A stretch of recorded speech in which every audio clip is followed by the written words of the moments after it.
అర్జెంటుగా డబ్బులు కావాలి కాబట్టి అర్జెంటుగా లూట్ చేయాలి కాబట్టి వారం రోజుల్లో పర్మిషన్, మరొక వారం రోజుల్లో స్పెషల్ సిఎస్ ఆధ్వర్యంలో కమిటీ అప్రూవల్, మరొక వారం రోజుల్లో ఫీజు డిమాండ్ నోటీస్, 45 రోజుల్లో మొత్తం ప్రక్రియ పూర్తి. అన్నింటికి మించిన హైలైట్ ఏంటంటే 100% 200% నిబంధన మనం పెడితే మన కేసీఆర్ గవర్నమెంట్లో 30% కడితే చాలంట. ఎంత హైలైట్ అంటే 30% చాలంటే ఏది 30% ఎస్ఆర్ఓ విలువ. ఉదాహరణకి మీకు ఎగ్జాంపుల్ చెప్తాను. అజామాబాద్లో ప్రస్తుతం ఎస్ఆర్ఓ విలువ, ఎస్ఆర్ఓ వాల్యుయేషన్ 32,000 రూపాయలు ఉంది. కానీ అక్కడ మార్కెట్లో 150,000 ఉంటుంది. యాజ్ ఇట్ ఈస్ 5 రెట్ల తేడా ఉంటుంది. బాలానగర్లో 45,000 ఉంది, కానీ బయట మార్కెట్లో 2 లక్షలు ఉంటుంది. జీడిమెట్లలో 32,000, 12,000 నుంచి 32,000 ఉంది. మార్కెట్ వాల్యూ దగ్గర దగ్గర 1,00,000 ఉంది. నాచారంలో 2,300 రూపాయల నుంచి 37,000 దాకా ఉంది. మార్కెట్ వాల్యూ 1,00,000 ఉంది గజం. నేను చెప్పేది చెర్లపల్లిలో 10,000 ఉంది గజం ఎస్ఆర్ఓ ప్రకారం. మార్కెట్ వాల్యూ కనీసం 75,000-80,000 ఉంటుంది. మల్లాపూర్లో కేవలం 8,400 ఉంది ఎస్ఆర్ఓ వాల్యుయేషన్. మార్కెట్ వాల్యూ కనీసం 70,000-75,000 ఉంటుంది. ఇప్పుడు వాళ్ళు చెప్పే రేవంత్ రెడ్డి చెప్పే లెక్క ఏంటంటే, చెర్లపల్లిలో నీకు ఇండస్ట్రీ ఉందనుకో, మార్కెట్ వాల్యూ అక్కడ 1,00,000 ఉన్నప్పటికీ ఎస్ఆర్ఓ వాల్యూ 10,000 ఉంటే రేవంత్ రెడ్డి గారు ఏమంటున్నారు, మీరు అందులో 3,000 కడితే చాలంట, మీకు ఇచ్చేస్తాం 45 రోజుల్లో. ఇంకా హైలైట్ చెప్తాను మీకు.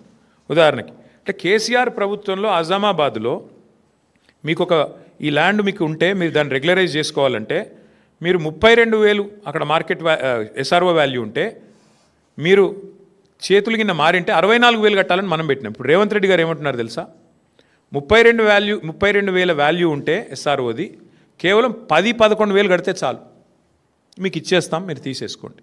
అంటే దీని వెనక ఉన్న కుంభకోణంలో ఇక్కడ మెయిన్ పాయింట్ ఏంటంటే, ఇవాళ ఒక ముఠా తిరుగుతుంది హైదరాబాద్లో. ఆ ముఠా సభ్యులు ఎవరెవరే అంటే ఏవీ రెడ్డి, కొండల్ రెడ్డి, తిరుపతి రెడ్డి, కృష్ణారెడ్డి, వీళ్ళు ఎవరో కాదు, అంతా ముఖ్యమంత్రి గారి బిజినెస్ పార్ట్నర్లు, ఆయన కుటుంబ సభ్యులు. మొత్తం అగ్రిమెంట్లు చేసి పెట్టుకున్నారు. ఇవన్నీ మొత్తం ఈ భూములన్నిటికీ అగ్రిమెంట్లు, వెనకాల ఎంఓయూలు, ఒప్పందాలు అన్నీ కుదుర్చుకున్న తర్వాతనే మళ్ళీ దీని మీద ఆర్ఆర్ ట్యాక్స్ ఉంటుంది. ప్రతి దగ్గర ప్రభుత్వానికి వచ్చేది 30%, మళ్ళీ తర్వాత 60%, 70% రేవంత్ రెడ్డి గారికి, కాంగ్రెస్కు ట్యాక్స్ కట్టాలి, కప్పం కట్టవలసిందే. ఈ లెవెల్లో అంటే ఒక 4-5 లక్షల కోట్ల భూములకు వీళ్ళు పెట్టిన టెండర్ ఇది. నేను అడిగేది ఒక్కటే, మీరు ఆలోచించండి దయచేసి. మొన్న మీరు జూబ్లీహిల్స్ ఎలక్షన్ చూసినారు. అక్కడ ముస్లిం సోదరులకి శ్మశాన వాటికకి ఇద్దామంటే 2 ఎకరాల జాగలేదు, 2 ఎకరాలు జాగలేదు జూబ్లీహిల్స్లో.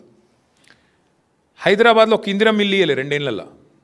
ఒక పేదవాడికి హైదరాబాద్ ఇల్లు కడదామంటే ఇవాళ 1 ఎకరం జాగలేదు ప్రభుత్వం దగ్గర. హైదరాబాద్ కాంక్రీట్ జంగల్గా మారిపోతున్నది. ఒక పార్క్ కడదామంటే జాగలేదు. నేను ఇవాళ రేవంత్ రెడ్డిని అడుగుతున్నా, 9,292 ఎకరాల విలువైన భూమి నువ్వెందుకు ప్రైవేట్ వాళ్ళకి దారాదత్తం చేస్తున్నావు? ఇది ప్రభుత్వ భూమి కదా. ప్రభుత్వ భూమిని మీరు పారిశ్రామికీకరణ కోసం, పారిశ్రామిక అవసరాల కోసం ప్రైవేట్ వ్యక్తులకు రాయితీ మీద ఇచ్చిన భూమి ఎందుకు వాళ్ళ కండిషన్ పెడతలేవు? నీకు నిజంగా డబ్బులు కావాలంటే ఓపెన్ మార్కెట్లో ఆక్షన్ పెట్టు, ఓపెన్ మార్కెట్లో ఆక్షన్ పెట్టు, వాళ్ళని కూడా పాల్గొనమను, వెనక్కి తీసుకో, క్యాన్సిల్ చేయి. నీకు పరిశ్రమ కోసం కేటాయించినా నువ్వు పరిశ్రమ నడుపుతలేవు కాబట్టి is is null and wide, cancel చేయి, ఓపెన్ భూమిలో ఆక్షన్ పెట్టు. అది పెడతలేడు. రెండోది, హైదరాబాద్లో నీకు ఇల్లు కట్టేందుకు జాగలేదు, పార్కుకు జాగలేదు, ఒక్క ఇందిరం ఇల్లు ఇయ్యలేదు నువ్వు. హైదరాబాద్లో శ్మశానాలకు కూడా దిక్కులేదు జాగా. మరి 9,292 ఎకరాల్లో ఒక 7,000 ఎకరాలు ప్రభుత్వం వెనకకి తీసుకొని ఇండ్లు కట్టి, పార్కులు కట్టి, బ్రహ్మాండంగా శ్మశాన వాటికలకు జాగలి ఇవ్వడం వద్దంటుండా? ప్రజల అవసరాలకు హాస్పిటల్ కడదామంటే జాగలేదు. ఇలా హాస్పిటల్ కట్టాలంటే మనం కొనుక్కోవాలి జాగా. ప్రభుత్వం ఏదైనా కొత్తది ఏదైనా చేయాలంటే కొనుక్కోవాలి. నువ్వేం చేస్తున్నావు? ప్రభుత్వ భూమి, పరిశ్రమల అవసరాల కోసం ఇచ్చిన భూమి ఇలా పెద్దలకు, పెద్ద పెద్ద గద్దలకు, డబ్బులున్న వాళ్ళకు, 1,000 కోట్లు ఉన్న వాళ్ళకు ఇలా ధారాదత్తం చేసి మొత్తం వాళ్ళకి సంతర్పణ చేసి ఎవరి లాభం కోసం చేస్తున్నావు? ఎవరి కోసం చేస్తున్నావు ఇంత పెద్ద లూటు? ఇది 5 లక్షల కోట్ల కుంభకోణం. 1 కాదు, 2 కాదు, 5 లక్షల కోట్ల విలువ చేసే ఆస్తిని కాజేయడానికి చేస్తున్న పన్నాగం. నేను మాత్రం స్పష్టంగా చెప్తా ఉన్నా, ఈ విషయంలో మేము వదిలిపెట్టాం. న్యాయ పోరాటము చేస్తాము తప్పకుండా.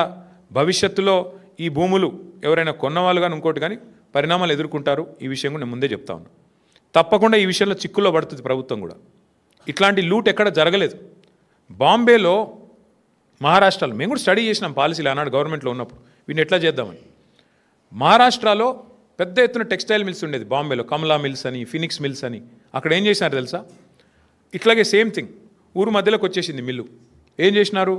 వాళ్ళకు ఒక ఆఫర్ ఇచ్చారు, మీరు 50% ల్యాండ్ తిరిగి ఇచ్చేయండి గవర్నమెంట్కి, 50% వాడుకోండి అని చెప్పినారు. మరి నువ్వేం చేస్తున్నావు? 9,292 ఎకరాలు నీ అత్త సొమ్ము అన్నట్టు, నీ అబ్బ సొత్తు అన్నట్టు ఇలా సంతర్పణ చేస్తున్నావు. ఎవరి సొత్తు?